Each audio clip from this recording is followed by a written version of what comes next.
रायगड जिल्ह्यात शुक्रवार दिनांक 25 जुलै रोजी मुसळधार पावसाचा जोर कायम होता। हवामान विभागानं रेड अलर्ट जारी केला असतानाही सुधागड तालुक्यातील भेरव गावाजवळील अंबा नदी पुलावर घडलेला धोकादायक प्रकार समोर आलाय। खुरावले फाटा येथील अंबा नदीवरील पुलावर सकाळी 10 वाजण्याच्या सुमारास पाण्याचा जोरदार प्रवाह सुरू होता। तरीही अनेक वाहन चालक आणि नागरिकांनी या पुलावरून वाहत्या पाण्यातून प्रवास करण्याचा प्रयत्न केला। काहींनी तर प्रवाहात चालत जाऊन स्टंट केल्यासारखं धाडस दाखवलं। यामुळे कोणताही अनुचित प्रकार घडला असता तर जीवितहानी होण्याचीही शक्यता होती। पुलावर पाणी आल्यानंतर दोन्ही बाजूनी वाहने अडकली होती। एकीकडे पाली खोपोली मार्ग तर दुसरीकडे भेरव, वाघोशी, महागाव आणि पेणकडे जाणाऱ्या रस्त्यावर वाहतूक ठप्प झाली होती।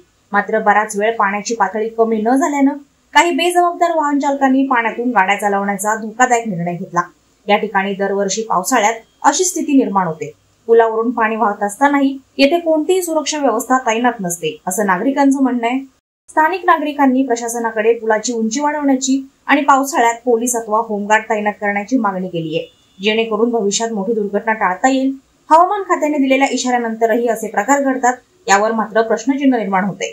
नागरिकांनी देखील आपल्या सुरक्षेची जबाबदारी ओळखून प्रशासनाच्या सूचनांचं पालन करावं आणि कोणताही स्टंट जीव धोक्यात घालून करू नये, असं आवाहन करण्यात येत आहे।